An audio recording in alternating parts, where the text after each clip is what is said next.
Focus दूरी चिन्हों की परिपाटी के अनुसार ऋणात्मक मानी जाती है, ऋणात्मक मानी जाती है, तो आपका बिल्कुल ही पहले का बी हो जाएगा।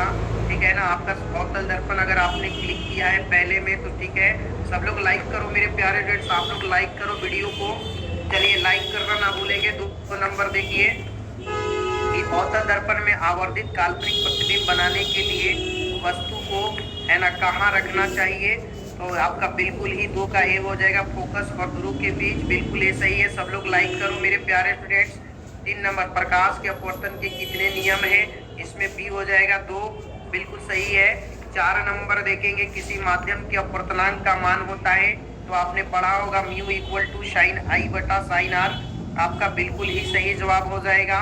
4 का ए बिल्कुल सही है। सब लोग लाइक शेयर करेंगे मेरे प्यारे स्टूडेंट्स। नए हैं तो चैनल को भी सब्सक्राइब करेंगे। लेंस की क्षमता मात्रक एसआई मात्रक पूछा है, बिल्कुल सही, डाईओपर हो जाएगा।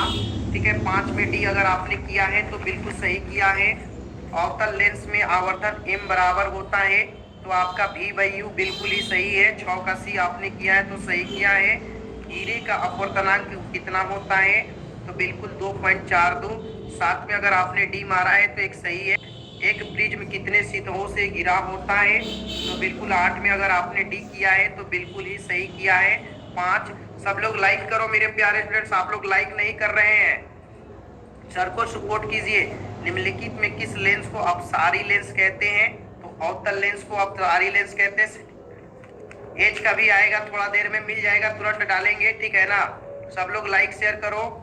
दृश्य प्रकाश में किस वर्ण का तरंगदैर्घ्य अधिकतम होता है, तो तरंगदैर्घ्य अधिकतम लाल का होता है। 10 का सी अगर आपने किया है तो बिल्कुल सही किए हैं। 11 देखिए, प्रतिरोध का मान बढ़ाने के लिए प्रतिरोधकों को जोड़ा जाना चाहिए, तो इसमें आपको पार्श्व क्रम में, ठीक है ना। आगे देखिए, किस उपकरण में धन और ऋण चिन्ह नहीं होता है, तो अगर आपने इसमें कुंडली मारा है तो बिल्कुल ही सही जवाब होगा, कुंडली हो जाएगा, कुंडली में नहीं होता है। सब लोग लाइक करो मेरे प्यारे स्टूडेंट, शेयर भी करो। 13 है कि एक अभिसारी किरण पुंज समतल दर्पण आपतित होती है, तो है ना परावर्तित किरण पुंज होगा। देखिए समतल दर्पण में मान लीजिए कि अभिसारी का मतलब होता है एक ही जगह पे आना। ठीक है। तो एक ही जगह पर कोई अगर ऐसे प्रकाश की किरणें आ रही हैं, ऐसे ऐसे आ रही है तो यहाँ से जिस रूप में आती है समतल दर्पण में, उसी रूप में है ना परावर्तित होती है ना। अगर समतल पे कोई ऐसे आएगा तो ऐसे जाएगा, कोई ऐसे सीधा आएगा तो सीधा। तो अभिसारी आ रही है तो आपका क्या होगा, तो समतल दर्पण में अपसारी बन के, अभिसारी आएगी तो अपसारी बन के जाएगी। सब लोग लाइक करेंगे। चुंबकीय फ्लक्स का एसआई मात्रक, तो देखिए इसमें से आपका बिल्कुल अगर आपने वेबर किया है ठीक, तो बिल्कुल सही किया है वेबर। ठीक है ना, वेबर सही होगा, आपको 100% करेक्ट मिलेगा। 1 मीटर शून्य तथा 2 एम्पियर के बीच 20 विभागों में, तो 2 में आप 20 ले भाग करेंगे, 2 1 जा 2, 10 बार में 1/10, इस तरह से आपका 0.5 एम्पियर आएगा। अगर आपने 15 में ए बी किया है तो बिल्कुल सही किया है। ठीक है। 16 नंबर देखिए, यदि कई प्रतिरोध समांतर हो तो उनका समतुल्य प्रतिरोध होगा। देखिए समांतर क्रम में जो समतुल्य प्रतिरोध होता है सभी प्रतिरोधों से कम होता है। बिल्कुल अगर आपने बी किया है तो सही जवाब है 16 में। सब लोग लाइक शेयर करो। 17 नंबर देखेंगे कि निम्नलिखित में से कौन ऊर्जा का अनवीकरणीय स्रोत है, तो अगर आपने सी किया है पेट्रोलियम तो बिल्कुल ही सही जवाब किया है। जीवाश्म ईंधन का ऊर्जा का वास्तविक स्रोत है, जीवाश्म ईंधन की ऊर्जा का वास्तविक, नाभिकीय संलयन, सूर्य, चंद्रमा या इनमें से कोई नहीं। तो देखिए the actual source of energy of fossil fuel, तो देखिए कोई भी जीवाश्म ईंधन को बनने के लिए जीवाश्म ईंधन की ऊर्जा का वास्तविक स्रोत सूर्य ही ना होगा, इसमें सूर्य से ही बनता है। ठीक है। सब लोग लाइक शेयर करेंगे मेरे प्यारे स्टूडेंट। जो दहन कर उष्मा उत्पन्न करते हैं उन्हें क्या कहा जाता है, दहन में जो उष्मा उत्पन्न करते हैं उन्हें ईंधन कहा जाता है। भी बिल्कुल सही है। ठीक है। यूरो 2 का संबंध है, आप लोग भी कमेंट में बता सकते हैं। यूरो 2 जो है आपका वायु प्रदूषण से बिल्कुल 20 में ए सही है, अगर आपने ए किया है तो बिल्कुल सही है।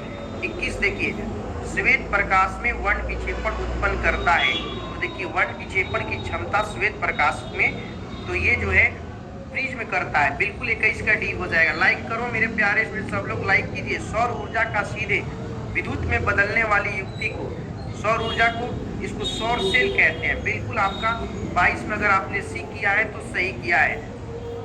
निम्नांकित में कौन प्रबल सबसे मजबूत क्षारक है, तो आपका ए हो जाएगा NaOH। अगर NaOH किया है तो बिल्कुल सही है।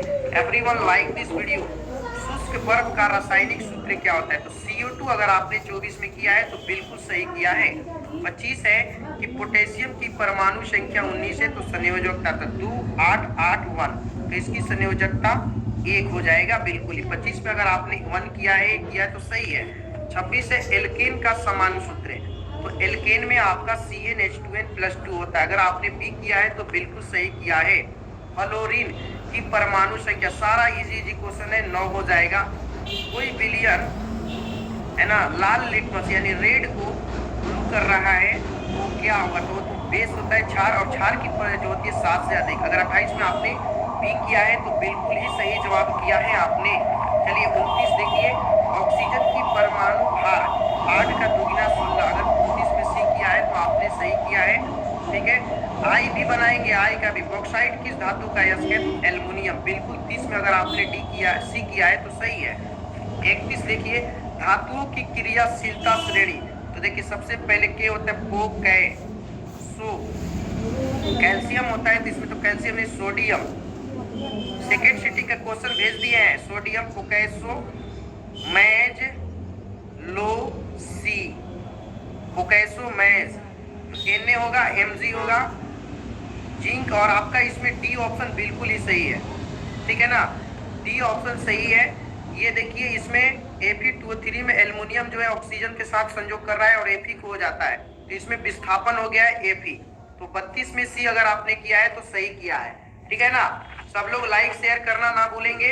अभिक्रिया जिसमें आयनों का आदान प्रदान होता है क्या कहलाता है, reaction which in which ions are exchange is called. इसमें आयन होगा तो इसको हम क्या कहेंगे, यदि विस्थापन, विस्थापन, संयोजन या अवक्षेपण, तो इसमें आयन के आदान प्रदान होते हैं। ये भी बताएंगे, आप लोग इंतजार कीजिए। इसमें आप लोग कमेंट में क्या मारे हैं इसको आप लोग बताएंगे। हमको तो उम्मीद है कि आदान प्रदान बनता है उसको डबल डिस्प्लेसमेंट कह सकते हैं, ठीक है ना। निम्नलिखित में कौन समीकरण संतुलित नहीं है, तो अगर आपने 34 में डी मारा है तो सही है, क्योंकि देखिए यहाँ ऑक्सीजन 6 गए, यहाँ 1 2 1 3 2 5 गो है ना, तो आपका डी होगा 34 में। किसी भी उदासीन विलयन का पीएच मान तो 7 होता है। अगर 35 में आपने सी किया है तो बिल्कुल सही किया है। 36 नंबर देखिए, कौन प्राकृतिक सूचक है, प्राकृतिक नेचुरल, तो हल्दी होगा, ये सब आदमी बनाता है हल्दी, अगर किया है तो सही है। धोबिया सोडा का रासायनिक सूत्र, तो धोबिया सोडा Na2CO3 अगर 37 में आपने सी किया है तो बिल्कुल ही सही किया है। सब लोग मेरे प्यारे स्टूडेंट वीडियो को लाइक करो, लाइक एवरीवन, और शेयर रुकना नहीं चाहिए। निम्नलिखित में कौन विजातीय यौगिक है, इसको मैंने आप वीडियो में बताया था, खड़िया, चूना पत्थर, संगमरमर या प्लास्टर ऑफ पेरिस। तो प्लास्टर ऑफ पेरिस जो है ना आपका सबसे अलग है, ठीक है। अब आगे देखिए, सबसे कठोर प्राकृतिक पदार्थ, अगर आपने इसमें हीरा किया है तो बिल्कुल सही किया, 39 पे डी हो जाएगा। 40 है, कौन सा आयन लाल लिटमस को यानी रेड है उसको ब्लू करेगा, तो ये आपको क्षार करता है और क्षार OH ले होता है, बिल्कुल 40 का बी अगर किया है तो सही किया है। 41 देखिए, CaO2 का प्रचलित साधारण नाम क्या है, तो इसे हम विरंजक चूर्ण कहते हैं। अगर 41 में आपने सी किया है तो बिल्कुल ही सही किया है। आयोडीन युक्त नमक, तो NaCl में KiO3 मिला है, यहाँ भी Ki मिला है, दोनों में Ki है, इसलिए आप अगर सी कर रहे हैं तो बिल्कुल ही सही किए हैं, ठीक है ना। सब लोग शेयर करो, लाइक करो, जो भी नए हैं चैनल को। कॉपर, लेड और टीन, कॉपर और टीन, ये जो होता है पिताजी ने कांसा, कांसा, कॉपर, टीन, कांसा हो जाएगा इसमें। 43 में अगर टी किया है तो आपने सही किया है। ऑक्सीजन गैस के एक अणु में 2 परमाणुओं में कितने आबंध होते हैं, तो डबल बॉन्ड, ठीक है। आपने 44 में बी किया है तो बिल्कुल सही है। यसद पुष्प क्या है, यसद पुष्प जो है ना आपको जिंक सल्फेट को कहते हैं। 45 में अगर आपने डी मारा है तो सही है। 46 देखिए, उच्च वसीय अम्लों के सोडियम लवण, जो सोडियम लवण होते हैं उसको हम साबुन